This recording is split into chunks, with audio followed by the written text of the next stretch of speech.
Thank you for visiting ChristopherMedia.net.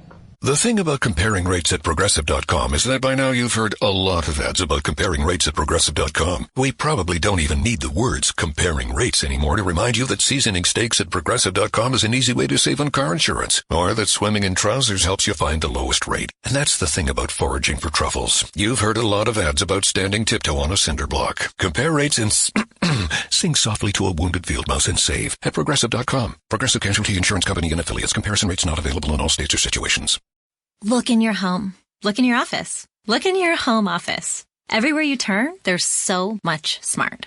At Capella University, we think education should be smart too. Our game-changing FlexPath format puts you in control of your master's degree, so you can learn how, when, and where you want. Smart, huh? Yeah, we think so too. So if you want to take the next step in your career, make Capella your first step. Visit capella.edu to learn more. Capella University. Don't just learn smarter. Thank you for visiting ChristopherMedia.net. Welcome to Sporgy, the show that gives you half-ass sports fans giving their half-ass opinions. And now, here are your hosts. Oh, it's 1:25. I'm Chris. I'm Rich. Ice is working. Making that money. Go back. Make your money, right?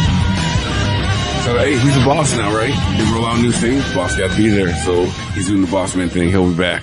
No, actually, what we're doing is we're lying to you. He's not working. He's down in Atlanta on Radio Row. Yeah. At the big game, because we can't call it anything else or else we'll get sued, which I want to get into later. But yeah, I read a very interesting article and heard a follow-up story on one of the 1270 a.m. here in Michigan about the how the NFL has removed the ability to say Super Bowl removed the ability to say super and then the word bowl without any words in between them for pretty much everybody, because apparently you can't even say that on like a radio station advertisement for a big game party. Correct. But it's been that way for a while. But I mean, Are they to the point now where we can even be like, hey guys, who's going to win the Super Bowl? I mean, is it that crazy now? It's getting close. We'll get into it. But let's start with something completely unseasonable, a little bit of baseball. Yes. Because the Hall of Fame induction, or not the inductions, but the class of 2019 was announced. I think it was last week, maybe before or after we recorded, but Mariano Rivera, allegedly the first unanimous decision by the baseball writers. I mean, and talking to you, Rich, I mean, we'll unpack the first unanimous decision ever first, but I mean, really, I mean, this is a surprise to you. I mean, when you bring up a closer, does any other name come to mind? No. In fact, I would say unless you're a Todd type baseball fan, and unless you're a huge Sporgy fan, you're just like, who the fuck is Todd? But whatever. That was last year. Todd's our resident baseball expert who has like a savant type of knowledge about baseball. And I would say unless you're like that type of baseball fan, you don't even realize that I think he only didn't close for the Yankees for one season while he was in pinstripes, and that's when he was the setup man for John Wetland. I remember that. Because Wetland was your closer, and then Rivera took over, and then once he came in, it was good night. That's it. And you knew what he was throwing. He was throwing you that cutter. That's it. And it was nasty, and he was going to saw your bat off. And most likely, he was going to get the save. I mean, to have a back-end rotation guy like that, that's just damn near automatic. I mean, I'd like to know how many saves he converted versus Blue. Yeah. I mean, it has to be, I'm guessing, in the 90%. And don't get me wrong, I understand he played for the Yankees. He had some amazing players behind him. But at the same time, it's like those arguments when people say that a goaltender like Chris Osgood shouldn't be in the Hall of Fame because he played in front of him. Well, I just point out this. There are goaltenders who people say should be in the Hall of Fame who played for the Red Wings, who had those same players in front of them and didn't win the cups that Osgood did. You know, Looking at you, Curtis Joseph. Oh, Cujo. You know, you want to go all, you really want to get into it. 2008, they'd have been out in the first round if they hadn't made the switch to Osgood from Hasek. And no one argues that Hasek's a Hall of Famer, but he wasn't getting the job done in the first round until the switch was made. But you know what? It goes down Hasek's resume. No one says shit about that. It's true. So, yeah, I mean, I can understand that. It's weird in baseball because I guess there's this unwritten rule that certain people won't vote for anybody their first time up. Doesn't matter who they are. And I'm just like, well, then are you really voting based on merit, or are you voting based on some misguided, no one is first ballot Hall of Fame worthy? The second, too, because there's that variable with the writers as well. I mean, that's why it took Jack Morris so long to get in. You know, if he had a better relationship with the press, Jack Morris gets in probably his first time. But you're always going to have that variable of how was their relationship with the press, because the press is ultimately the gatekeeper as a Hall of Fame, at least for baseball. Well, and then you look at, you know, a sport like the NFL, where the accusation is everybody gets in eventually. Like Oprah with the gold jackets. And you get a gold jacket. You get a gold jacket. But then it took, you know, Jeff Garcia basically going to bat in the press for Terrell Owens, a player who ran him down at the time. I mean, Terrell Owens was known to shit on his quarterbacks. That was what he was known for. That's why the whole him crying with Tony, that's my quarterback, man, it was so funny, because it's like, yeah, usually you throw him under the bus. You can't wait to do it. I mean, Donovan McNabb is still his intestines are still squeezing out chunky soup from being ran over by that bus that Terrell Owens threw him under after their trip to the Super Bowl. You know, Terrell Owens was like, hey, I was playing on one leg. I wasn't the one throwing up between plays in the huddle because my conditioning was so bad. I couldn't do a 2-minute hurry up offense. And it's like, so I mean, it's a weird rule. We've discussed it before in the past. Like, I don't know. I guess because baseball writers, like you said, they think they're like the gatekeepers of like the history and the what do you call it? The Hall of Fame. Well, not just the Hall, but I mean the whole mystique around baseball, the romanticism that comes with it. You know, it's America's pastime, and stories are passed down from generation to generation that we know to be bullshit. You know, the whole Babe Ruth calling his shot, which really it wasn't. It was him pointing to the dugout of the Cubs because someone, the city had, hey, what's up, Negro nose? Go ahead and strike out. And by the way, they didn't use the word Negro back then. By the way, you bring this up, and maybe we've talked about it before, maybe we haven't. Can we stop this lie? Stop perpetuating this lie that it is America's pastime? Maybe it used to be, but I mean, come on, football has taken that over. In our lifetime, I think that's football has taken it over. Let me play the role of you on another show on this network, Unregimented, Saturdays on ChristopherMedia.net, and be the contrarian here just for a second.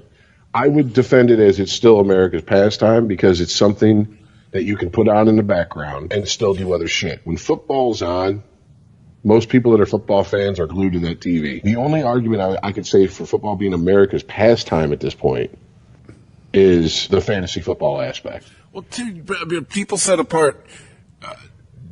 For real, my wife knows, when football starts, she's like, oh, shit, well, so much for Sundays. I mean, people put apart parts of their days. Even too when you throw in college, weekends, they will segment part of their days for it. Like, that's the thing. Baseball, I put it on the background, who gives a fuck? It's going to be 3 hours long. Start paying attention the last hour. Maybe I'm parsing language. Maybe I'm being, an asshole. That's why I would say baseball is America's favorite sport. The sport football is America's favorite sport. The sport they're obsessed with. Whereas baseball is more of a pastime because it's something that's on every day, 162 times a year in the summer. And you can just put it on, kind of have conversation, even at the game. You're sitting next to your buddy, you're talking and shit, and then all of a sudden something happens, you're like, oh shit. And then, you pay attention to that real intensely for a minute, and then it goes back to All right. Well, Yeah, because you're kind of in the background. you're maybe not paying attention so much to the bottom of the order as, oh shit, all right, we're at the top of the order. Exactly. Yeah. Then the number 7 hitter's up. You might go get a beer. Like I said, to me, a pastime is like a hobby, and unless you're really into baseball, it's where like you. And I do know a few people like this, mostly older folks for the most part. I mean, like when I say older folks, I'm talking folks like almost 20 years older than even me and Chris. They're not into the game like, hold on a sec, quiet, wait till commercial. But I do know a lot of people that are like that about football. I know a whole lot of people like that about football. In fact, I know at the big game parties that there's some people that like there's TVs in 2 separate rooms. There's TVs for people who want to watch the game, and there's TVs for people who are just there for the party and then want to watch the commercials. That's the way to do it. And if one of those... All right, wives go in this room. All you fire-breathing parents who are going to come down in our man fund, get in one room. Have your sewing circle in there, you fucking yentas. But anyways, yeah, no, seriously. And then like if one of those people wander into the other the other room, like one of the casual fans wander in and they're like, so anyways, man, did you see that commercial, last commercial? Shut the fuck up and get the fuck out of here. No, I'll see all the commercials tomorrow on YouTube like a normal human being. Or 2 days before they air on YouTube, like it is nowadays. I'm here to watch Tom Brady win number 6. Yeah. So, yeah, it is what it is. In baseball, I have a very soft spot in my heart for baseball because it's the first sport that my family introduced to me. I remember sitting in the stands at Tiger Stadium. Same here. I mean, and like my grandfather teaching me how to keep score, and I could count on one hand the amount of football games I've been to. I've been to dozens of baseball games, and yeah, it was the first thing I ever went to. I was like 6. Tiger Stadium, first, pro sports venue I've ever been to. I get it. But it just seems in our lifetime, the mystique is kind of, there seemed to be more of a culture and a mystique around the game when we were younger that there just isn't now. There isn't for I'm going to say the average fan to casual fan. Definitely. The diehard fan, oh yeah, it's still there. Talk to Todd, or a guy like Todd. Talk to a guy like my buddy's dad. I mean, he'll break down who's in the minor leagues. Like, so we got coming up from the Whitecaps here, for the Tigers, and it's like, how the fuck do you know this? But you barely can fucking write a check. Some guy that's home playing stickball in Peru. Exactly, right? Using barefooted because he's using their shoes as bases. Yeah. But yeah, so you did say you looked up on Wikipedia because I was one of the things I was like kind of like, are you sure this is the first unanimous person to be elected to the Baseball Hall of Fame? I had to say, wait a minute, if we're looking at the inaugural class, I imagine Babe Ruth and Ty Cobb had to be in there. Maybe someone like Cy Young. Those weren't unanimous? All right. So the 1936 Baseball Hall of Fame balloting. I'm going to read the Wikipedia entry here because it's fucking. It sounds like a process. Put it that way.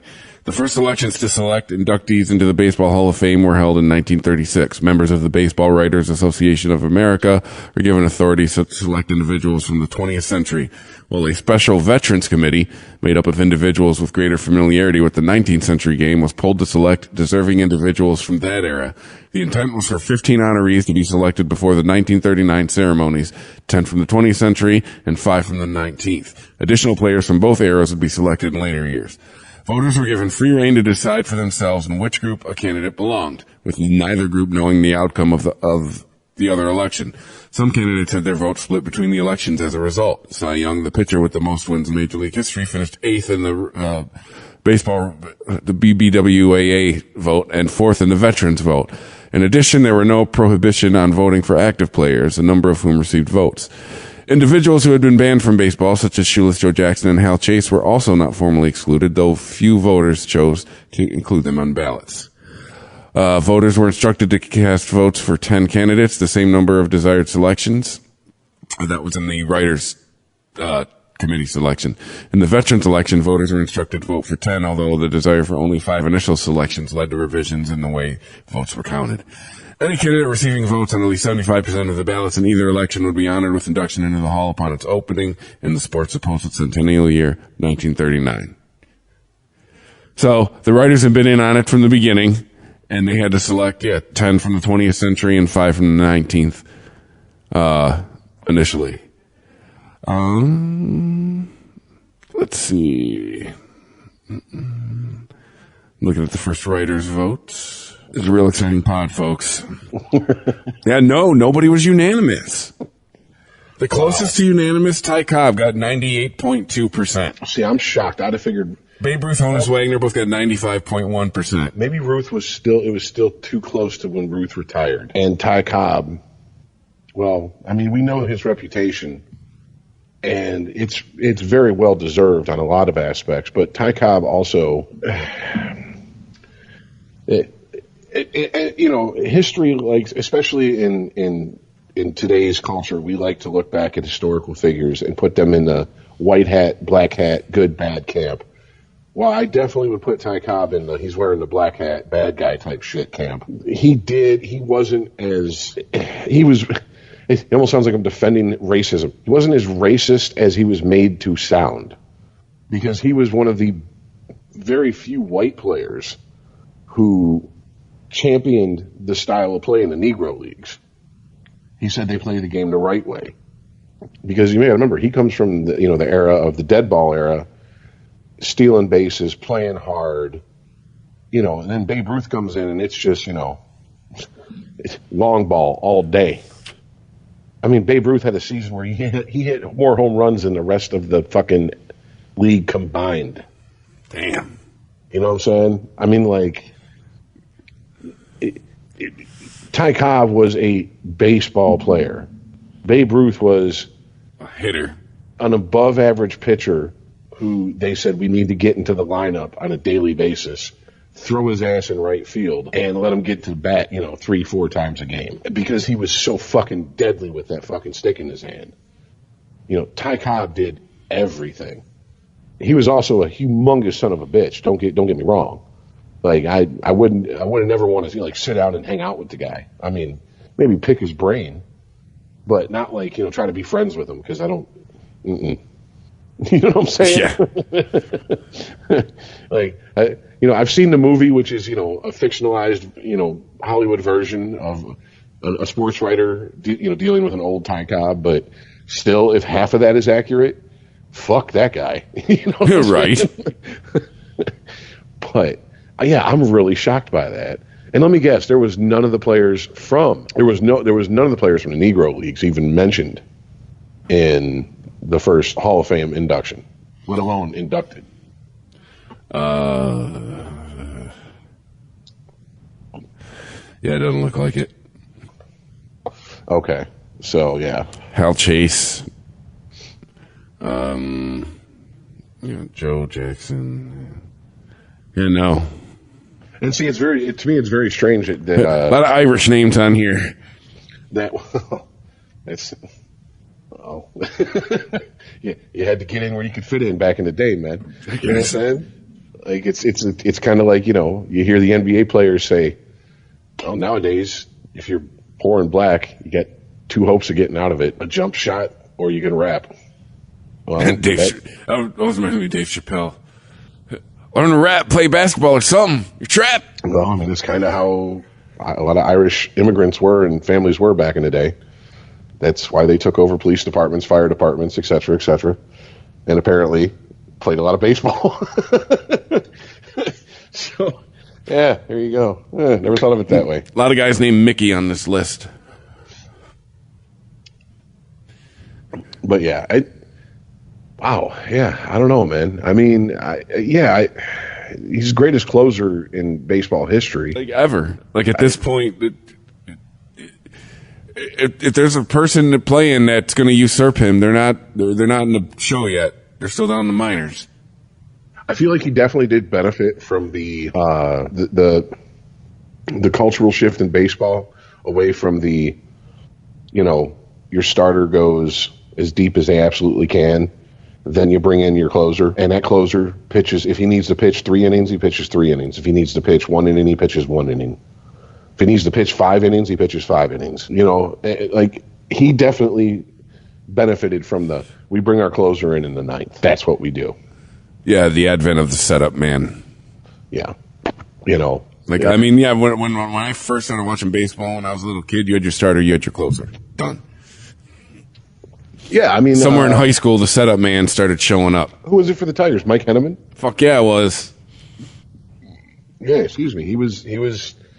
That was their hammer. Bring him in at the end. Mm-hmm. That's what he did. And if it took 3 innings, good. Whatever. If Willie it took Hernandez? 1 innings, good. Willie Hernandez as well. Willie Hernandez before him, actually. Oh, I'm sorry. Guillermo. That's what he wanted to be at the end. Guillermo Hernandez. Really? I didn't know that. Yeah. So this is a Mike Stanton. Yes. Yeah. Okay. Type situation. Yeah, I didn't know that. Sorry, Guillermo. My bad. To be honest with you, by the time he went to Guillermo, it was probably my lost years of baseball, where I just stopped paying attention because I discovered music and pussy. Yeah. Well, too, by the time he wanted to be called Guillermo, I believe it was when Monahan was selling the team and we were firing Harwell and all that crap. They brought Bo Schembechler in to make decisions for the team, and the first decision he made: get rid of Ernie Harwell. Bo? What? This may not work out so well, Bo. Like you understand that you're not putting together a college football team, right? Yeah. But yeah, what are you gonna do? Yeah. So, and hey, we got to start getting the baseball pussy a little wet here, folks. Because 2 weeks, pitchers and catchers report. Yeah, something like that, and it's gonna be interesting because once again, we are presented with absolutely nothing here in our hometown of Detroit. We are in a down cycle here in the city of Detroit, folks. And all 4 teams, I don't think in our lifetime all 4 teams have been in the shitter at the same time. Well, I was gonna say late 90s, but no, the Wings weren't in the shitter in the late 90s. The Wings were the bright spot in the late 90s. Yeah, 97, 98, 2002. Yeah. They were always in the hunt. And I mean, it usually from like 96 to like 2002, I want to say. It was pretty much. But usually went through either Colorado, New Jersey, or Detroit. But if you think about it, since we were kids, usually one team has been like when we were little. We were little kids. It was the Tigers. And when the Tigers faded away, it was the kids rise of the Pistons. Pistons faded out. Here come the Lions, sorta for a second. Lions fade out. Here come the Wings. Wings fade out. Here come the Pistons. Pistons fade out. Here come the Tigers. Tigers fade out. Here come the Pistons. Well, actually, here came the Pistons. That was their 6th Eastern Conference championship appearances, and the Wings went to the Cup and won it in 2008, and went to Game 7 in 2009. Mm-hmm. Like that's so. I mean, yeah. And then the Tigers tide rose again in the late 2000s, and then now I don't think we've had all 4 teams in the shitter at the same time. This is going to be uncharted territories for me as a Detroit sports fan. Yes, if you're not into college football or basketball and you live in the Metro Detroit area, or Michigan. Well, yeah, unless you're in the UP, especially the Western UP. Them motherfuckers, they don't claim any Detroit teams. Sure, you it's get in all the Green Bay. So you get to Southwest Michigan, some Cubs fans start showing up, some Bears fans. Yeah, big time. Sporty. ChristopherMedia.net. Hey, it's your home, and I need to ask you a few favors. In the kitchen, there's a spider stuck between the window and the screen, and I know it's dead, and technically it's outside, but it's still freaking me out. Can you flick it out or something? Also, just to save some money, and it's super easy, could you bundle your home and car insurance with Geico? Last thing, could you take the holiday decorations down? Yeah, I'm one of those. Geico. For bundling made easy, go to geico.com today.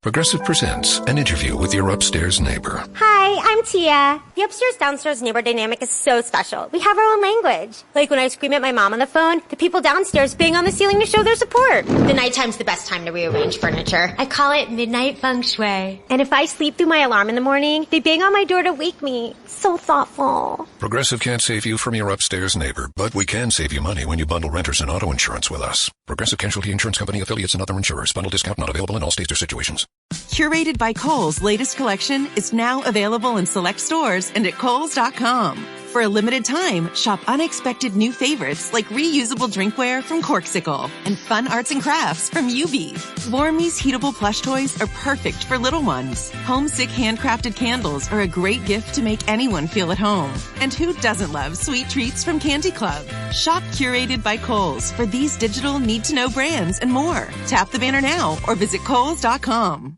ChristopherMedia.net. Sporty.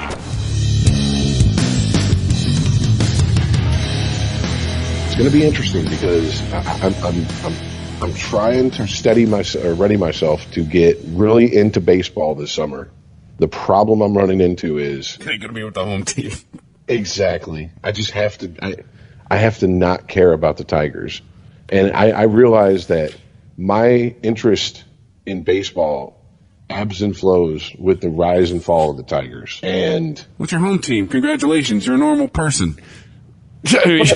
But I mean, like, you know, I was sucked into the whole McGuire Sosa thing. You know what I'm saying? Like, and then the whole Bonds thing. You know, with the controversy that surrounded that. And then when I lived in New York, I can't be a Yankees fan. I can't. It's like going to the casino and rooting for the house to win. I can't be a Yankees fan. So I could watch two teams, either the Mets or the Yankees. And I started watching the Mets, and that just so happened to be the season that Mike Piazza got traded to Florida for like 2 weeks. And he went to the Marlins and was like, no, this isn't happening. And they were like, Mets? And he was like, yes, that'll work. And I remember the day he started at catcher for the Mets. I had a few friends that were like Mets fans in New York, and they were like, dude, it's only like a 4 or 5 hour drive. I'm like, yeah, but we can't afford tickets. We're 19. You know the scalp. First of all, that's sold out with him. That's his first starting game as a catcher for the Mets. And two, it's in New York, bro. Where are we going to? We can't even afford the gas, let alone the gas at the park. Yeah. You know, let alone the tickets. Do you have $9,000? Because that's the only way we're going. But, you know, it's one of them stupid 19-year-old things. Your buddies are like, hey, dude, let's do it. Yeah, cool. You know, and then like you kind of. It's like the group of friends I had that all drove to Woodstock 99, and their only plan was we're going to drive to Woodstock 99. They're like, you want to go? I said, absolutely not. You guys have no plan. I want no part of this. And yeah, of course, they come back like 5 days later talking about it's the worst weekend they've ever had. Really? Shocking. You had no plan and drove to a clusterfuck. It didn't go well. Wow. Tell me more. But yeah, so I mean, and anyone who's listening to this podcast, you know, the dozens of you that do, know that I absolutely do not give a shit about basketball. I mildly perk up during March Madness. Now that for the 3 years we've been on, we pick a bracket.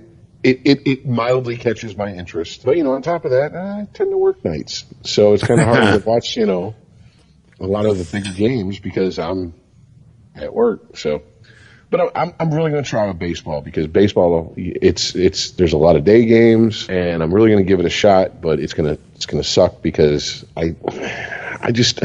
we can't talk about the Tigers.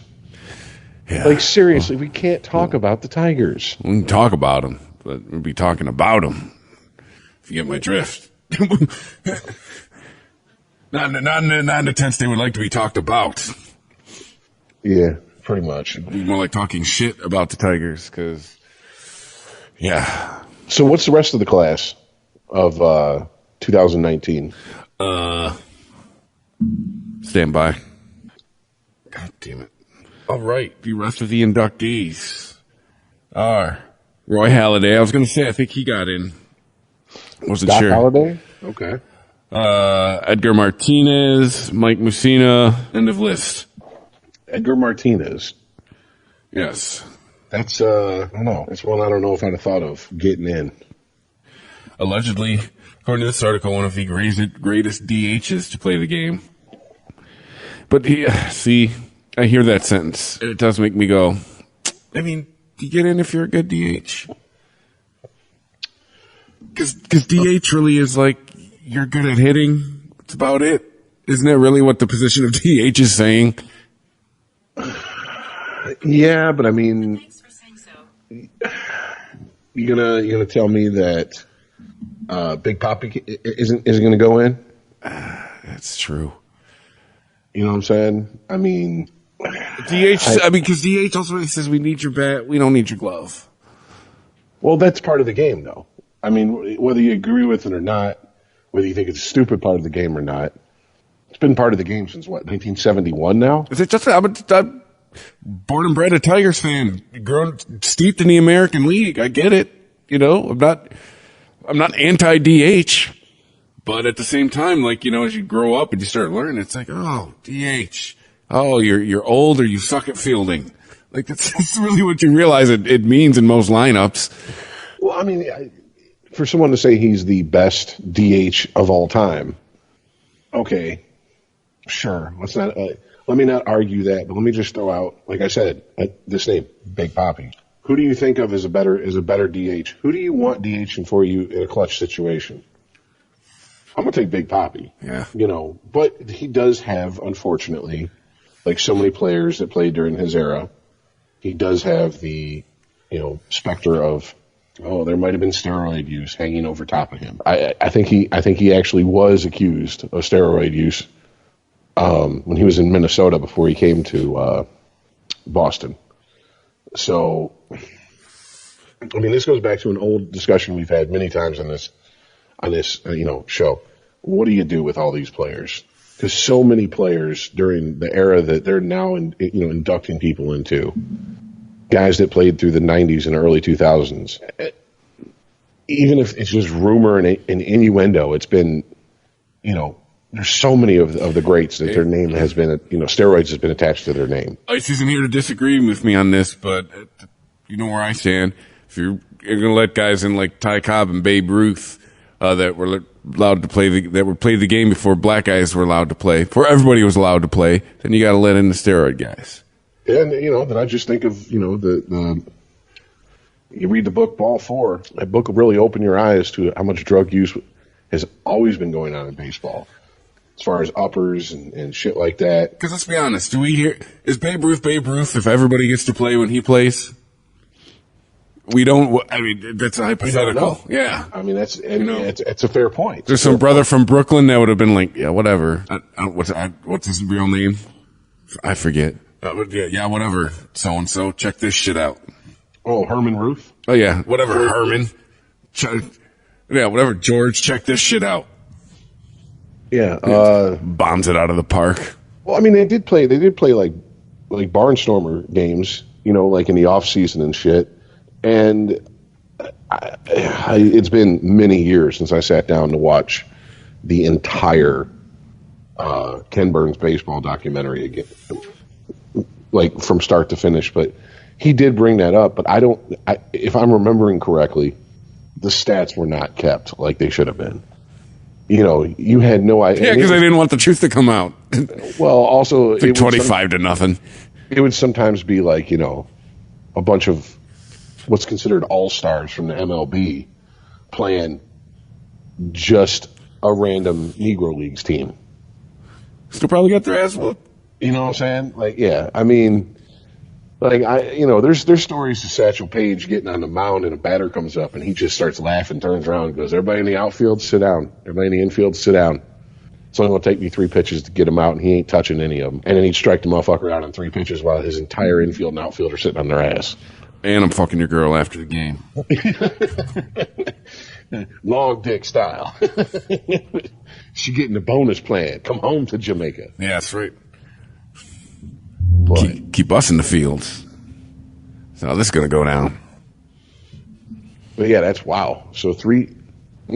Okay. Doc Holliday, Edgar Martinez, and the Sandman. Well, yeah, Sandman. That was one of his nicknames because they always played Enter Sandman when he came out for Rivera. So, there you go, folks. That's what you get when you're trying to induct a bunch of people during the steroids era. You got to find people who are squeaky clean, apparently. Oh, does this mean Brandon Inge will get his due? Give him his due. Yeah. Oh, God. All right. So, from baseball to hockey real quick. Before we talk about the big game. Some ladies take part in the skills championship or the skills competition this year, didn't they? Yeah. Didn't a woman win technically? Look, full disclosure, did not watch the skills competition. I'm just going off of reports that I've seen. Apparently, Kendall Coyne, I think from what I'm gathering from this article, excuse me, they had the women hockey players come out and demonstrate what the male players were supposed to do during the skills competition. And excuse me, it's not Kendall Coyne. Brianna Decker apparently came out and while demonstrating the passing drill, she was faster and more competent than the men competing in it. And a social media campaign started up saying that she'd be paid winner's prize money with it because of that. Now, look, this is I've stated this many times on this fucking show. You get paid based on what you draw. All right? Women's hockey doesn't draw all that much. That's just a fact. Right or wrong does not matter. Should or shouldn't doesn't matter. It just doesn't draw that much. If she competed in the skills competition right alongside men and won it, and the men who win get paid a certain amount, then she should have fucking gotten paid a certain amount. But from what I'm understanding is she literally was just demonstrating it to set up the men's skills competition. But she was better at it than the men and during her demonstration. If that's the case, really? What if they had fucking PB players out there? You know what I'm saying? 12, 13, 14-year-old kids out there. And they completed one of the skills drills better than the professionals. Should they get the prize money? No. Okay, so the comparison I come up with is like, I'm sure there are many guitar techs who are much better than the gentlemen who they are setting up the instruments for. Absolutely. They don't get to play in the band because the people in the fucking audience aren't there to see the guitar techs. Absolutely. Yes. I can absolutely name, I won't, but I can name you a gentleman right now I know for a fact is a better guitar player than the people who he has been on tour and paid to be a guitar tech for. I know for a fact. The difference is he's an older gentleman who doesn't have the look or whatever, and so he wasn't in that band. And you ain't on the album. Yeah, exactly. Well, I mean, then we can get into some shit, you know. Well, you know what I'm saying, but yeah. Like the first two Aerosmith albums, especially the second one, Get Your Wings. It's a pretty poorly kept secret that none of the solos on Train Kept Rolling was Joe Perry or Brad Whitford. You know what I'm saying? But they play those solos now, right? But I mean, at the same time, they didn't play it on the studio album, the one that everyone knows those tracks from. You know, but then again, if you go back and listen to early Slayer albums, a lot of Kerry King and Jeff Henneman solos are just dive bomb with a Floyd Rose noise. Yeah. And you can go and listen to Kerry King doing that on the Beastie Boys' first album. And then you go and listen to their solos later in their career, and they're a lot more structured in what you'd think of as solos. Why? Because they learned how to play. Rick Rubin said, okay, this shit's got to stop. It was cool for a second, but it's just noise now. You know what I'm saying? Like, you got to put some actual, like, melodic notes in between the noise. Yeah, like, get it, Kerry. You can use the whammy bar. Yeah, and by the way, here's Steve Vai, Joe Satriani, you know, a bunch of guys who can use this whammy bar way better than you and play something that people want to hear. So I'm with Kurt Cobain. The only person who ever used the whammy bar correctly was Jimi Hendrix. It's one podcaster's opinion. Thought we were talking about sports anyway. But no, look, man. If the NHL wants to open up the skills competition to where women compete, and there is prize money to be won for winning a certain skills competition, and they win, pay them. Yeah, but she shouldn't get paid just, she can do it better than them.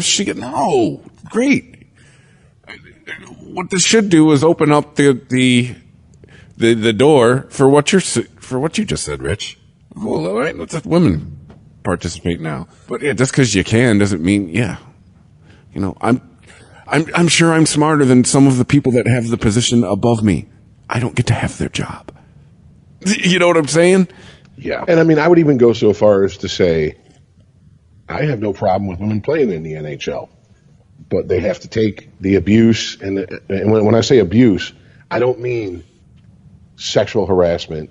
I don't mean physical harassment as far as like, you know, let me grab your pussy or whatever the fuck. I'm talking, the game cannot change just because they're women. You get to take the same hits. If you go through the middle with your head down and you get laid out, oh fucking well, you should have had your head up. If you want to be a pest and be a little Sean Avery type, like little punk, and you're a female, and someone drops the gloves and starts pounding you, you better drop your gloves and defend yourself. My problem is we've reached a point in society to where we want to say women should be able to compete with men, but we need to change the men's game to make it more welcoming for women. No. Then you're not competing with men. Then you're getting special set-asides. You're getting special treatment. They're changing the game because you're playing. I have zero problem. When I hear stories about women in... Who do you think you are? Tom Brady? We'll get to that. You know, when I hear stories about, you know, women playing high school football and dominating, I'm like, okay. Is it more than kicker at this point? Because at least when we were in high school, every story you heard, they were a kicker. Just putting that out there. Are there any women playing any linebackers yet with tits? I mean, I knew a girl who played on the Women's Football League here in Detroit, and they played Iron Man. They played both ways. She was yeah, they did. She was a tight end, and she was also a cornerback. By the way, ladies, I'm aware I'm part of the problem. I don't care. And she was a rather large woman, and let me tell you something. No. I wouldn't want to try to cover her as a tight end. I'm not talking large as, like, fat. I'm talking... No, large in stature. I'm talking tall, like... You think prom queens are showing up at these tryouts? I doubt it. Has to turn sideways to walk through a normal doorway because her shoulders won't fit.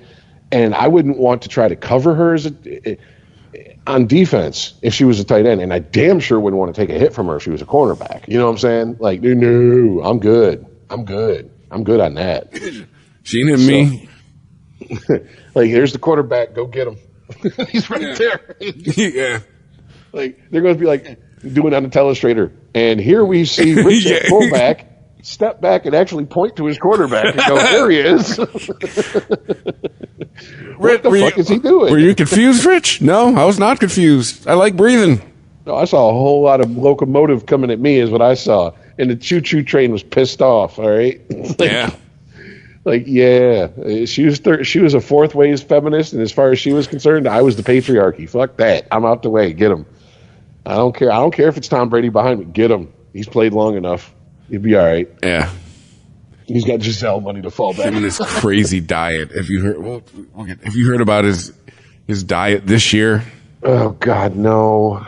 And I really want to save the Brady shit because there's been a couple things that have came out in the last week where I'm just like, okay, dude, you're the greatest, but you're making it really hard to like you. I was gonna say, yeah, just like last year, a few things come out like, dude, you're making it hard to root for you, man.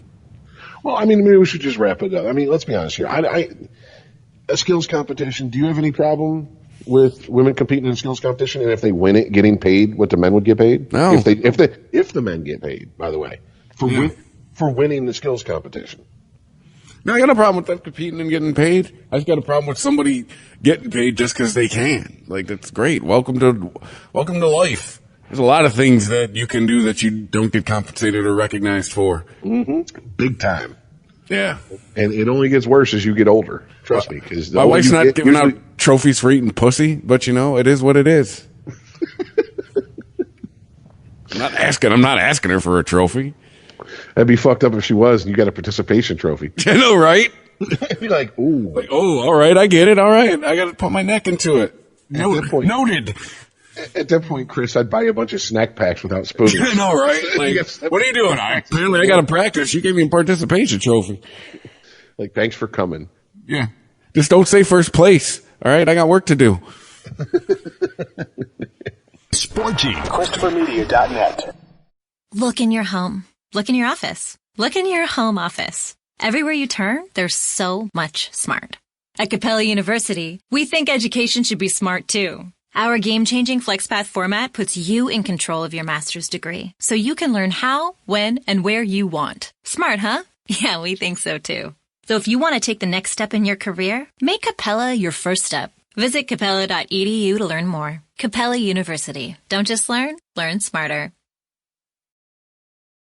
If you look around, you'll see the world can be pretty smart. Okay, very smart. At Capella University, we think education should be smart too. That's why we're reshaping online learning with our FlexPath format. You can set your own deadlines, take classes at your own pace, even leverage your previous experience to move faster. So when it comes to earning your bachelor's degree, you know what kind of choice to make. A smart one. Visit capella.edu to learn more. Capella University. Don't just learn smarter. Bodega, Alpha and Omega.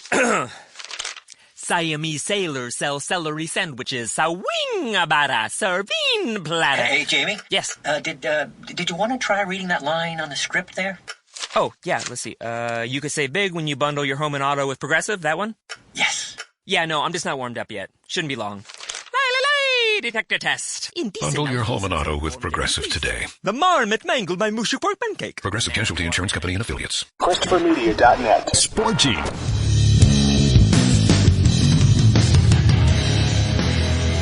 I heard a very interesting, read an article, and then I heard a local sports talk station talking about the article. And the article was talking about how the NFL in 1969, not even the first year of the Super Bowl, but they trademarked the term Super Bowl. And they also trademarked, obviously, every team, every logo. That's a given. You expect that. But they trademarked Super Sunday. You know, Super Bowl Sunday. And apparently in the last decade, they've been trying to, because it only leaves you, once you go through the list of all the ways to refer to the Super Bowl that they've trademarked, it only leaves you really with the big game. And apparently for the last decade, they've been trying to trademark the big game. What the fuck are we supposed to call it? Thank you. The game? Or they could just take game out of it. Oh, you can't say the word game either. Game's copyrighted. To me, this just is another example of how the NFL can't get out of its own fucking way. Right? All it's going to do is generate more commerce for you if we're allowed to talk about it. I mean, look, you have Gladys Knight singing the national anthem. And I was like, wow, that's a pretty safe pick. And then all hell broke loose. Oh, she should. Well, Gladys Knight should know better. In the little corner of we're looking to be offended Twitter sphere. So that means apparently when they report on it, the internet lost its mind. No, the internet didn't. People who aren't going to watch the game. I always like to throw that in there. Exactly. She should be ashamed that she's supporting this organization after Colin Kaepernick's protest. It's like, okay, whoa, time out. Why is she being singled out? Why with the Super Bowl does everyone have to get Colin Kaepernick's approval, by the way? Like, that seems to be the theme with performing at the Super Bowl. You have to have Colin Kaepernick's fucking, what are you trying to rebroadcast the game? You need express written permission? From Colin Kaepernick? Yeah. Yeah, I don't know. And then, then there was the whole Maroon 5 during Media Day. The NFL canceled Maroon 5's press conference, and immediately the trolls went to work online and said, because they didn't want to answer questions about why they're supporting a racist organization. Yeah, exactly. Yeah, you know what? Actually, yes, exactly. Probably. They didn't want to answer any stupid fucking questions. Absolutely. I would actually be on board with that line of thinking. Because they don't want retards like you asking them stupid questions like that. Jermaine Dupri is throwing a big game party, and he was criticized by Black Lives Matter to the point where he now has set aside a chunk of time for a representative from Black Lives Matter to get up and speak at his big game party. Yeah, that's what people want this weekend. Tell me that's not like going to see the Rolling Stones and they're like, here's one off our new album, and you just don't go to the bathroom. Yeah. Okay, that's when the party fucking breaks up, you know. And then, oh, hey, look, Jermaine Dupri. First of all, why you're at a Jermaine Dupri party, I don't know, but in Atlanta. Whatever. Yeah, I know, but Christ, just really, Jermaine Dupri. I had to remember that name. I thought I was done remembering that name. But anyways, it's like what's his face? Fuck that ass up. That guy. You know what I'm saying? Juvenile. Like, why do I gotta remember Juvenile's name? Jermaine Dupri is in the God. I don't. Why not? He was in Belly. That's all I know. I know because I'm dismayed at the sentence that's about to come out of my mouth because I know this. His progeny are all over reality TV in the form of growing up hip hop and shit like that. Like Jermaine Dupri has evolved into a reality TV producer. So because his crotch goblins are fucking out there on E or whatever, or We Television or whatever the fuck. Of course. I mean, I don't know. I have no idea. But I mean, this goes back to, you know, and we've talked about it on Regimented. We've talked about it on this show. Stop politicizing everything. If I'm at that party, Black Lives Matter is here. Time to go. You know what I'm saying? Like, oh, all right, guys. Who invited Who invited the Buzzkills? Yeah. Hi, Buzz Killington. How are you? It'd be like Debbie Downer. I'm here to drink beer and watch commercials where chicks with big titties eat Cheetos. Like, what the fuck? Like, why do we have to bring down everything? Well, it's just like, you know, at the same time that the NFL is, according to these people, such a just across the board racist organization to where no one who isn't as pale as an Irishman who's related to powder should ever have anything to do with the NFL. They also, the same group of people, are just standing up, stomping their feet, lighting a match or lighting a lighter and holding it up because the LA Rams are going to have some of their male cheerleaders there. By the way, you want to take a guess what color these cheerleaders are? That in all the stories about these male cheerleaders, they're black. Now, why aren't they catching hell? You're black, and you're gay, and you're a male cheerleader. You're marginalized. You got the trifecta of marginalized. Because they're on the other side of that narrative. There you go. And it's just like, just shut the fuck up. Let the fucking sissies cheer, and let Gladys Knight without the pips sing the fucking song, and let Adam Levine and the rest of the losers that no one remembers their name in Maroon 5 prance across the stage, and because I don't give a fuck about any of that. Yeah. Ultimately, as I say, I care about the game. Guess what? SJW is going to burst a big bubble for you here. Most football fans give no fucks about anybody taking a knee or standing, and give no fucks about the male cheerleaders. We have no shits about any of it because it's all not the game. And I know that, you know, if Ice was here, he would argue, you know, well, fuck Kaepernick because he disrespected the troops and he spit on my ancestors and apparently he fucked my dog and, like, ate my garbage or whatever the fuck Ice feels about, you know, Kaepernick taking a knee. I don't care if Kaepernick. This is why I don't run the NFL. You want to take a knee? Take a fucking knee. I don't give a shit. As long as when you hit the field, you're ready to play for the team that I own, and I pay you as an employee to go out and win. As long as you do that, I don't give a fuck what you do on the sidelines. You want to scratch your crotch, pick your nose, stick your thumb up your ass during the national anthem, knock yourself out. If you want to put your thumb in your butthole for the entirety of the national anthem, I don't care. Exactly. Even if Aretha Franklin was singing it, and you're while she's dead, yeah, which would take not just 7 minutes, it'd take probably like, you know, a couple hours. More power to, and there'd be a costume change. Yeah, the costume change would take a good half hour alone. Now it's got to be Weekend with Bernie style. So. Like the game starts at 4:05 on Sunday. The national anthem starts at 3:26 a.m. Exactly. Friday morning. You know, like I don't give a shit. I just don't care. Look, I care about politics to an extent. The older I get, the more jaded I get, the more like Carlin I get. I'm just here for the circus. That's it. I just dance for me, entertain me with your bullshit and your nonsense. I think it's cute that you think that you actually make a difference and that you can do something in this world with your opinions on Twitter and Facebook. That's nice. That's cute.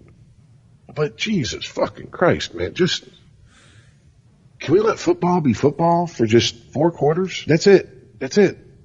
Like, I almost want to say I'm going to protest the halftime show by getting up and going to take a long, greasy ass shit during it and piss because I gotta piss out this cheap beer I've been drinking all fucking day. Here's another thing that a lot of people who don't watch football generally aren't aware of.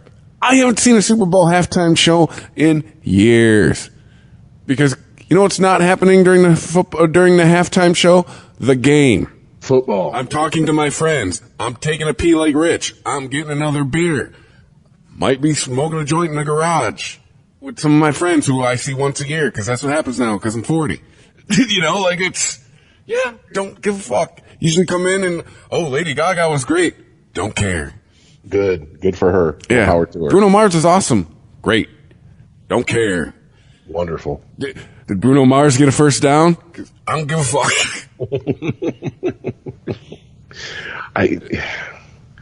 See, this is the nonsense.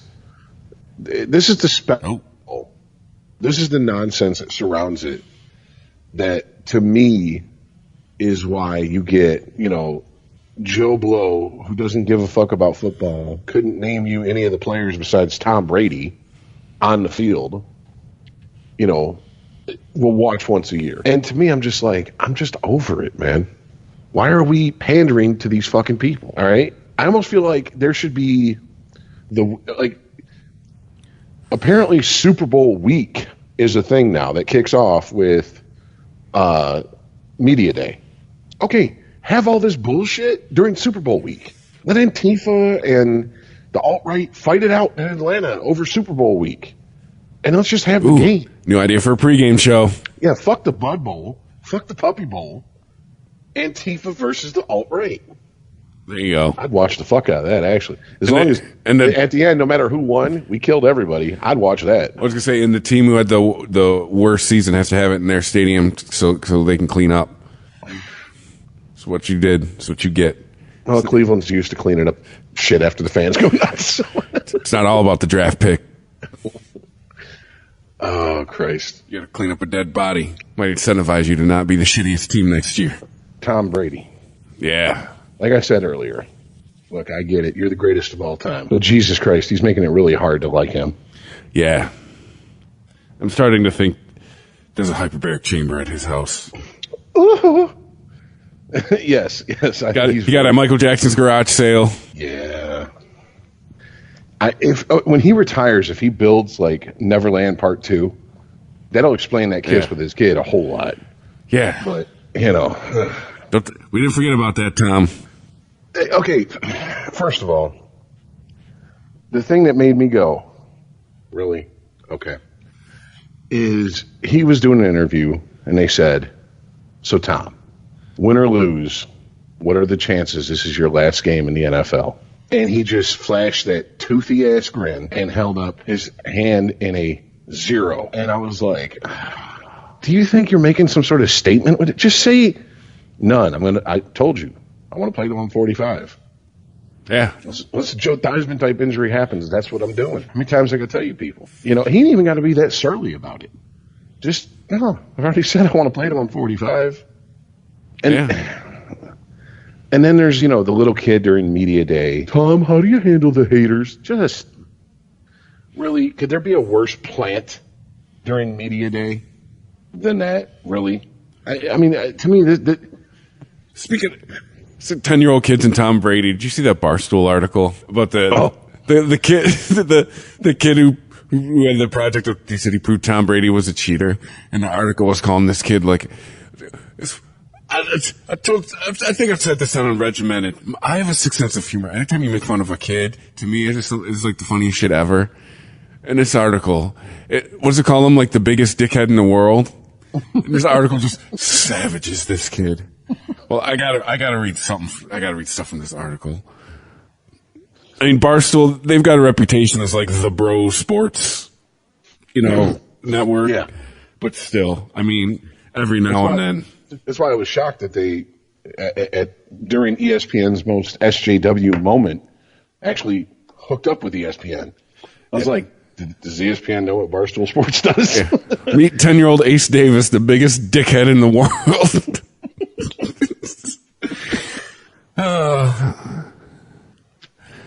Let me tell you something from this. Yeah, and what 10-year-old's named Ace? You got to earn that fucking nickname. Douchebag parents named their kid Ace. I know, right? When they said that, I was like, you know what? That's a valid point. Some of it come off as a little, little cunty, on Barstool's part. But I mean, that's their job, to be snarky and, But that was a valid point. I'm like, yeah. Here's how the article starts. What a fucking asshole this kid is. And it's not just that he hates Tom Brady either. Everybody hates Tom Brady. What kind of Fugazi science project is this? I mean, if I'm understanding this correctly, his entire thesis was based on the fact that since his fucking puss-ass arm and his unathletic mom threw the ball longer with deflated footballs, this means Brady cheated? Hey, dickface, that's not what Deflategate is about. It's that the ball's deflated naturally because of the weather. Ideal gas law. Ever heard of it? Didn't think so. Oh my God. Oh God. Yeah. And okay. And then you brought up, I haven't heard this. Let me strap in. What's his diet? This Tom Brady diet is supposedly going to make him live forever or whatever. Involves the fortunes of baby Koreans. No, wait. That's just a real thing that women get now. Hold on. Yeah, what Tom Brady eats, what he claims it does for him. Brady eats a mostly organic, local, and plant-based diet with no highly processed foods. In the morning, he starts with... Oh, God damn it. In the morning, he starts with 20 ounces of water with electrolytes. Haven't we learned that? That means salt. Then a fruit smoothie. After working out, more water and a protein shake. Lunch is typically fish and vegetables. Afternoon snacks consist of fruits, protein bars, and more protein shakes. Dinner includes more vegetables and sometimes soup broth. Sounds fucking delicious, Tom. Soup broth? Isn't it high in sodium? Yeah. Well, dude, smoothie's full of sugar. Really? You want to take a look at me and you with our shirts off versus him with his shirt off? Bro, I saw him with his shirt off at the combine. He didn't look that good in his prime. Yeah. That's one of the reasons he was drafted as low as he was. That's a doughy ass Vince Vaughn.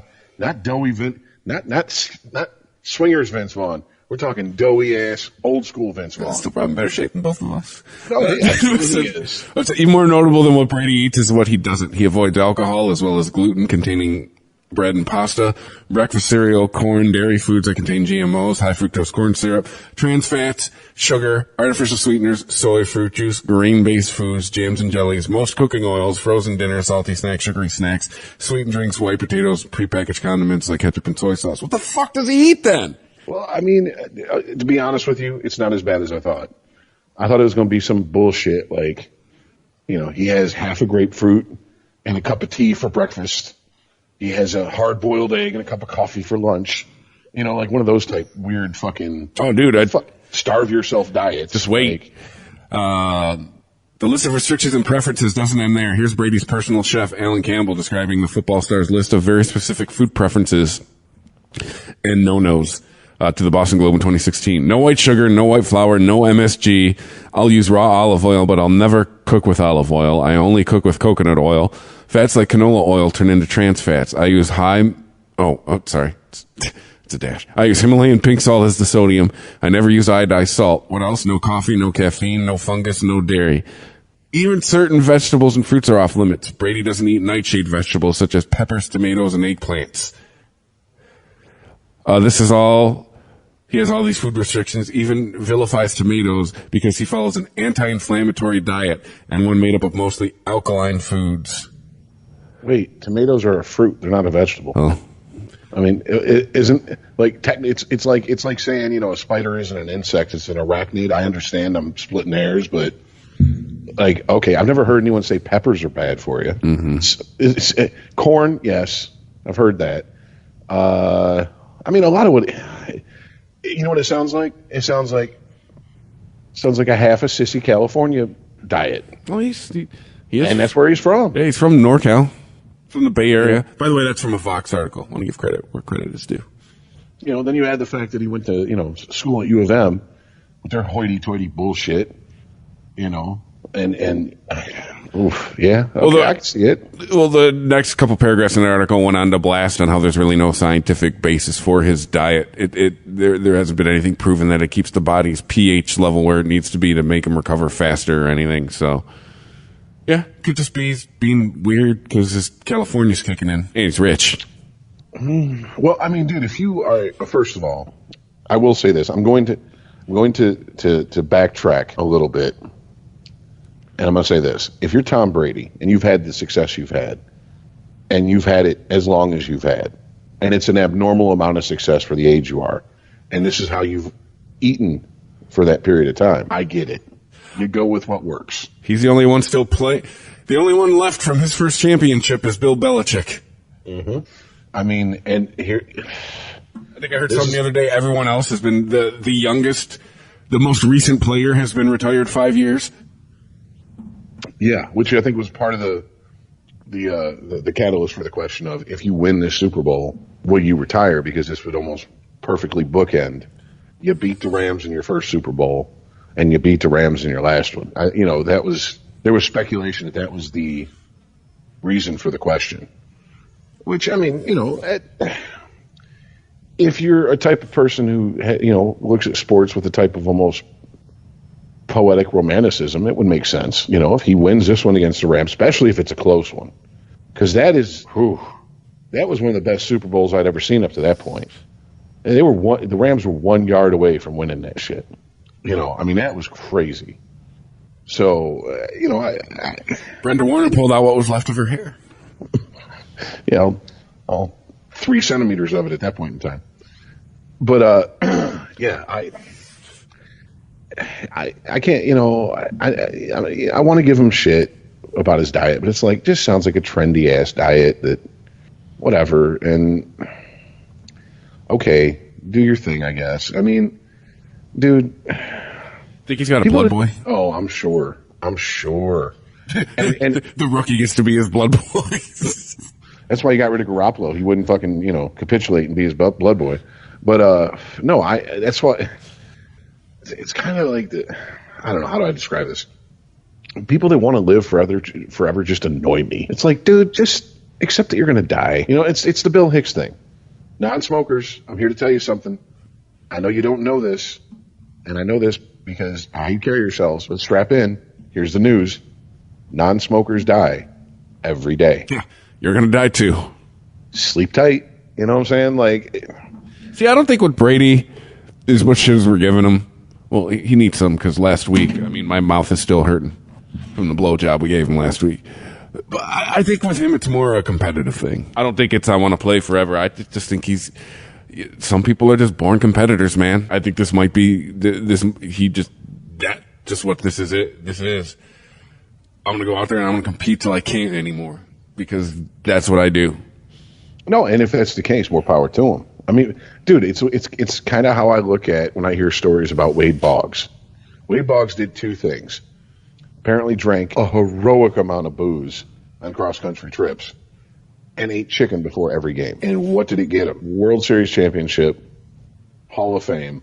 He's Wade Boggs. Yeah, if you are an athlete, and this is where I think athletes and musicians kind of overlap a little bit, unless you're very religious and you believe that you have literally God-given talent, if you're a successful athlete or musician, you have to start to wonder at some point, like, why me and not someone else? And it's that, like, superstition starts to set in.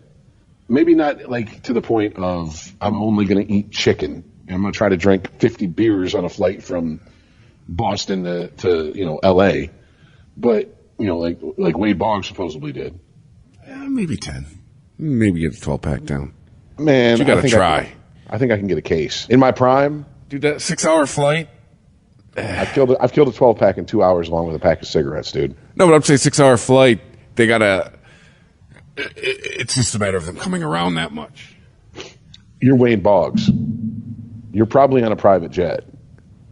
They know how much you like to drink. I mean, it's not like he's limited to a couple drinks per visit. You know what I'm saying? I mean, I think he can probably get up and go to the fridge himself. And get it. I think the best I got Detroit to Portland was like 8. Like, you know, I got 4 between New York and Detroit one time, and I thought I was a superhero. I got 4 double jacks on the rocks between Detroit and Orlando last time I flew. Nice. So 4 double jacks on the rocks in roughly 2.5 hours. Nice. I was nowhere near first class. Trust me. I was waving her down every time I saw the car come. Your party class. I was like, wait a minute. I haven't flown in a long time, and I'm kind of nervous, especially since I got into a plane that's so old it has ashtrays in the armrest, and there's not a person on this crew who's over 30. Okay? Like, I'm going to need more drinks. Everyone next to me is wearing a hijab. Make it a double. If we blow up in midair, I'm fine with that. I was more worried about, like, you know, the long descent down as we crash, and I got some 26-year-old pipsqueak with acne on his ball sack telling me, I did the best I could. Well, that ain't doing us much good, asshole. Well, that's going to get us killed. Good job. Anyway, that was Wade Boggs killing 50. But yeah, no. So whatever. I kind of get it. This is, you know, if he feels that this is what he's done, it's worked for him. More power to him. And who's he hurting? Nobody. You got to think too, and this is where maybe the sad part comes in. Is all the man knows. Well, if you look, since he's been like probably like 8, it's probably just been football. Definitely. Probably retires and goes, fuck do I do now? I've been doing football since a fucking, since I was in 3rd grade. Yeah, the odds that he's going to be like Tony Romo in the fucking booth are slim to none. Oh, he'll end up on TV with his smile. He'll end up on TV. Yeah. I can see him in a talking head situation, not necessarily a play-by-play situation. Tom Brady loves himself some Tom Brady reflection. So he's going to want to be behind, the desk with 4 other guys, them big-ass Tony Robbins teeth, just smiling away and talking bullshit, talking loud, ain't saying nothing. As Mike Valenti likes to say here in Detroit, talking about talk, Yeah. I think that's where Brady's going to excel at. I don't think he's going to be in the booth. And if I'm wrong, I'm wrong. But because I never would have thought Tony Romo would be what he is in the booth. And I know a lot of people hate him, but I can't hate the man. I'm just like, God damn. Dude, Tampa signed him as a defensive coordinator. I'd say he's going to end up at DC somewhere. Some team's going to be like, wow, wasting his time in the booth. I mean, he's good at it, but yeah, somebody's going to be like, he needs to be a defensive coordinator like yesterday. What? It's his 2nd year in the booth, and he's already calling the Super Bowl? What's that tell you? I mean, dude, that's right place, right time. CBS has Super Bowl this year. But yeah, they're not subbing him out. Spielman ain't that motherfucker. Yeah, they're not subbing out Tony Romo. They're not like, let's let the big boys do the big game. No, he's getting to do yeah. Good for him, because being a 500 quarterback maybe wasn't your calling, Tony. Sporgy. ChristopherMedia.net. What's up? It's Sierra, new member and ambassador for WW Weight Watchers Reimagined. Since joining, I feel healthier and more confident than ever. The new My WW Plus, our most holistic program ever, gives you more of what you need to lose weight, like tools to help boost your mindset, get you moving, and plan meals based on what you have on hand. Plus, over 300 zero-point foods you don't have to track. The new My WW Plus, more holistic, more personalized, more weight loss. Join today with a limited time offer at WW.com. Curated by Kohl's latest collection is now available in select stores and at Kohl's.com. For a limited time, shop unexpected new favorites like reusable drinkware from Corkcicle and fun arts and crafts from UV. Warmy's heatable plush toys are perfect for little ones. Homesick handcrafted candles are a great gift to make anyone feel at home. And who doesn't love sweet treats from Candy Club? Shop curated by Kohl's for these digital need-to-know brands and more. Tap the banner now or visit Kohls.com.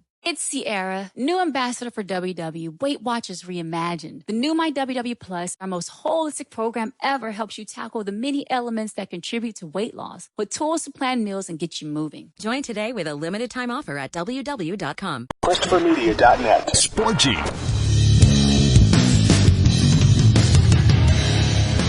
Now that we've gotten all the cultural nonsense out the way, I get the feeling that we both think the same thing about how the outcome of the game is going to go, but we'll save the official picks for the end. We still haven't.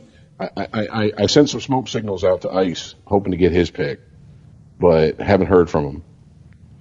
So we might have to put that in the notes of the show, because won't that, like, this is it? Yeah. You know what I'm saying? This is what you do all this for all fucking season long with picks, because if you call if you call it right on the big game, you can still place third, and if the other two guys call it wrong, you can be like, yeah, that's what's up. Until you whip out stats, and then he calls you stats man, and you guys argue for 30 minutes, which is amusing, but yeah, it is what it is. But no, Rams, what has to be their game plan against the Patriots? Anybody's game plan against the Patriots. The way you beat Tom Brady is you keep him off the fucking field. Unfortunately, I don't see the Rams offense doing that. I just don't. Well, I was listening to a podcast that was breaking down the three teams that have beat Brady in the Super Bowl. And the one thing that they all had in common is they put an unusual amount of pressure on Brady. Now, that's not to say that they got to him an unusual amount of times. That's saying that they put a lot of pressure on Brady. They were like, bring the house, make him uncomfortable back there. And they actually started breaking down. Now, this was X's and O's shit. I'm not even going to attempt to try to get into it. But, they broke down that under pressure, the older he gets, the more he starts to go to certain plays and fall into certain patterns that become predictable for him. And the first team to expose that was the 2008 Giants. Then it was the 2011 Giants, and, of course, the Eagles.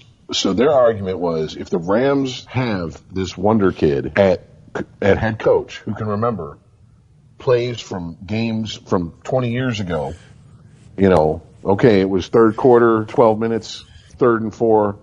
What did you do? I did this, which supposedly he has a memory like. Then their argument was, if he is that good, he should be able to pick up on the pattern that they're able to pick up on. The problem is, can the defense execute it? So basically what they were saying is they have, and I'm sorry, brain fart. Who is the Rams head coach? Sean McVay. McVay, thank you. They were saying McVay, they have full confidence in McVay. They just don't know if he has the defense to execute his plan. I think they do, but I think the problem is the other coach is named Bill Belichick. Yeah. That's the problem. He adjusts. Dude, he adjusts in game. He adjusts in real time. Sometimes you don't need halftime for him to rally the troops. Sometimes you just need a series off. I don't know, man. I learned with the Chargers game, don't fucking bet against this team. You can't. We talked about it last week. Regular season's over. They play a whole different brand of football now. And to me, to beat Brady, you got to keep him off the field. And you have to have the Chiefs, second half of the AFC Championship game, finally figured out they got to control the tempo of that game. If the Chiefs would have played the first half the way they played the second half, we're talking about Rams versus Chiefs right now, to be honest. But the first half of that AFC Championship game, fucking Belichick knew what he had to do. You beat Mahomes the same way you beat Brady. Keep him on the bench. What did the Pats do? They dominated the first half. They shut him out.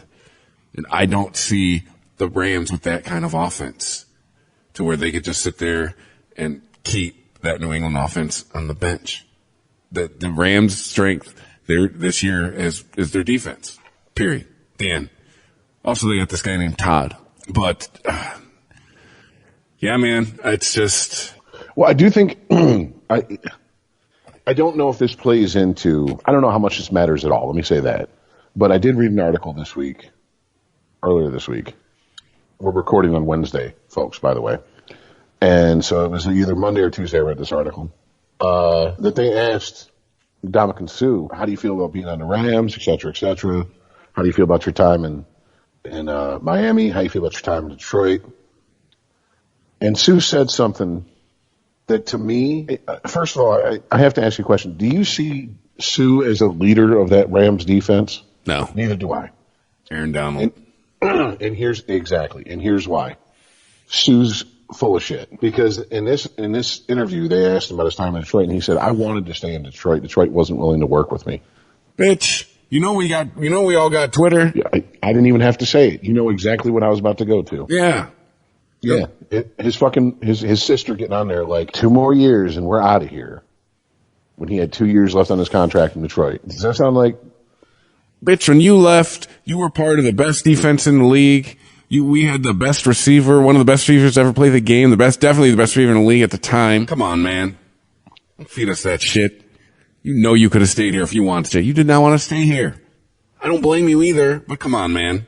Don't lie to us. Now, the reason I bring that up is because this is a defense that has a couple pieces that are from the island of misfit toys. Talib, Suh, you get what I'm saying? Like guys who have been, marginal guys on the field, definitely, and Talib, off the field.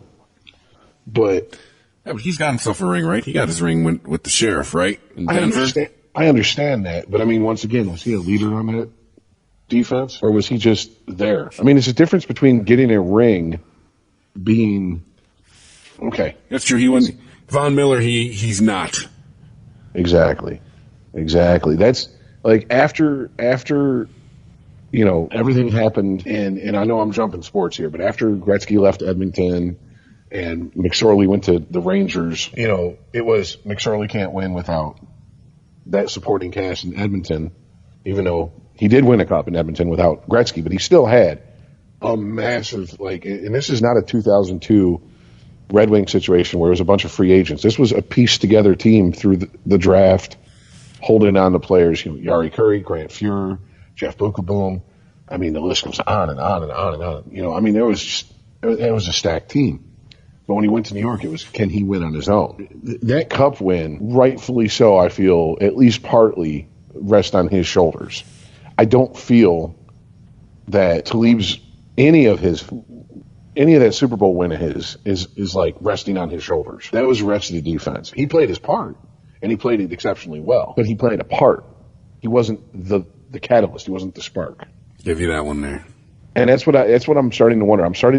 You have to look at where are the Rams at? They're in LA. You can get blinded by the lights in LA real quick. You can get blinded by your own your own hype real quick. Also, as we've talked about on the show throughout the season, that team is built to win now. They have to. They said, there's our future.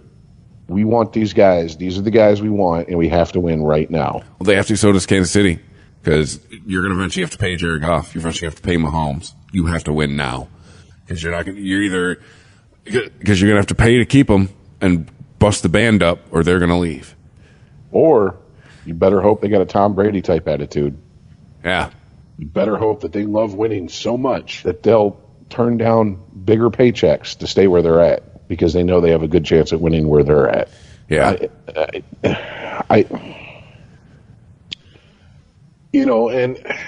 Goff, I'm not overly impressed with him. He's not Mahomes. You know what I'm saying? Like that.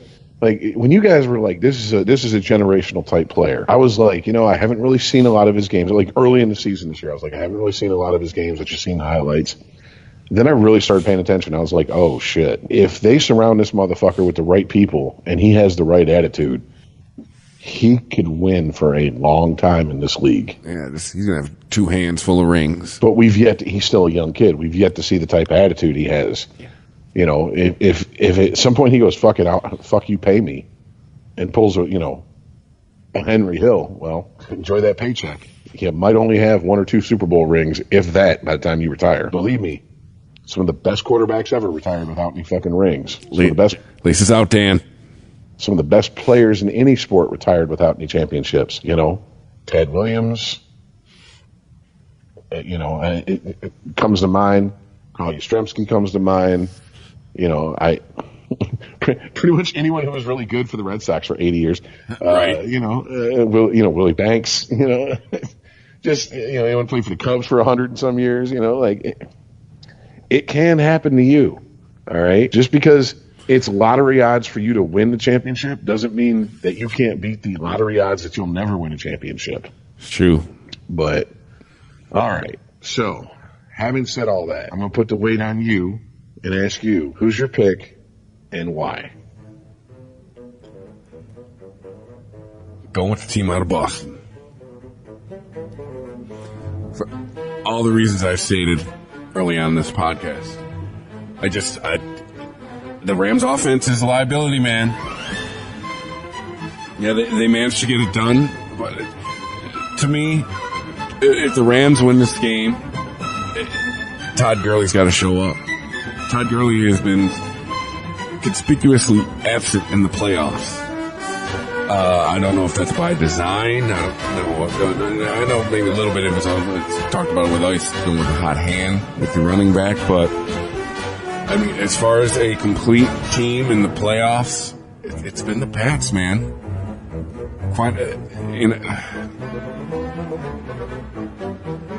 The AFC Championship game wasn't as close as the second half would lead you to believe.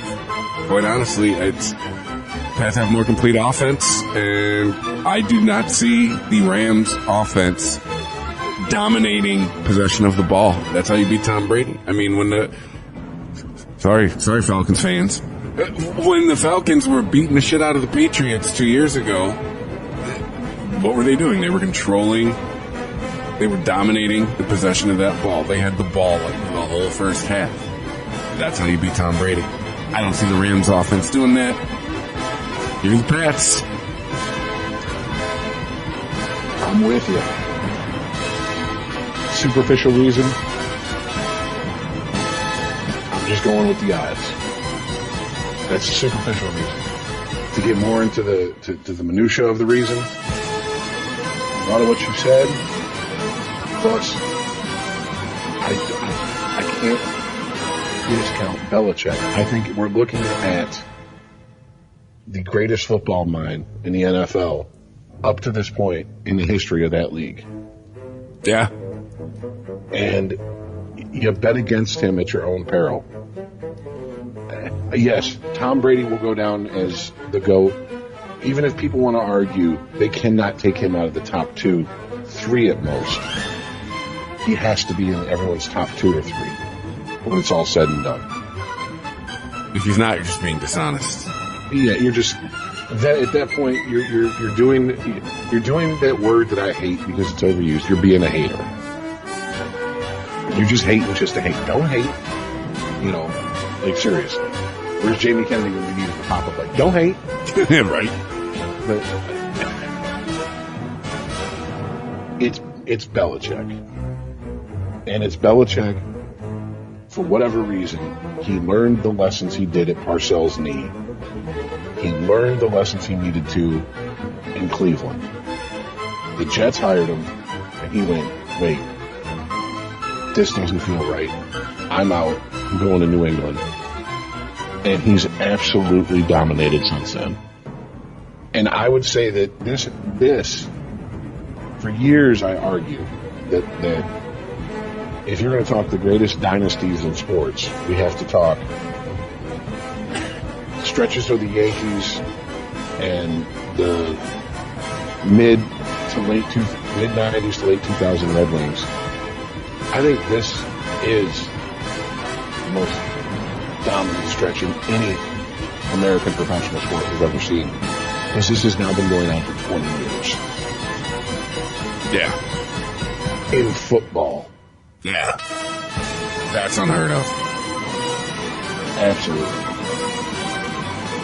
This isn't a Michigan situation where, oh, well, of course they have the most winning record in college football because they've been playing since Moses was in short pants.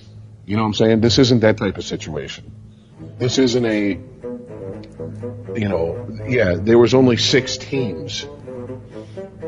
So, of course, Montreal dominated. This isn't like Pittsburgh, where we got the first of our 6, 50 years ago. All right, they got New England didn't start winning championships until 2001. Like, just dumb. Hey, Marvin Lewis, when you coach for 16 years, you're supposed to end up as the greatest of all time. Putting that out. I mean, you'd think, especially if you stay in one spot. Yeah. You'd think that their hardware case is just overflowing. Yeah. But it's not. Hey, I heard Carson Palmer on Radio Row talking about he's just glad to see guys who went to his fucking college playing in the Super Bowl. And I'm like, that's all you got to say, Carson Palmer? Right. What's that tell you? The other thing, too, with this game is you have the X factor with Mr. Tom Brady in the form of if he has the ball, you have a chance to win. You don't have that with Jared Goff.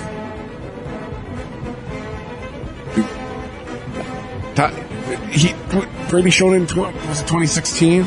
Great, I can be down by 4 scores. Give me the fucking ball. You don't have that with Jared Goff yet. Yeah, fuck Keyshawn Johnson. Tom Brady's body should be just give me the damn ball. Yeah. Seriously. Because I've never seen another player, let alone quarterback, that he's got the ball, there's time left, shit, that's all you had to say. Yeah. Exactly. Oh, you're bringing the wolf? So, I think it's a fool's bet to bet against Brady and Belichick and the Patriots. But at the same time, I mean, if the Rams win, am I going to be mad? No. Yeah. But I will say this, if it's a blowout one way or the other, I'm going to be probably yawning halfway through the halftime show. and let's not be dishonest here either. Pats beat the Chiefs twice. All we did, everybody did, the whole season was ride the Chiefs' dick. Most potent offense in the league. Got the young phenom. Pats beat them twice. At their house. In overtime games.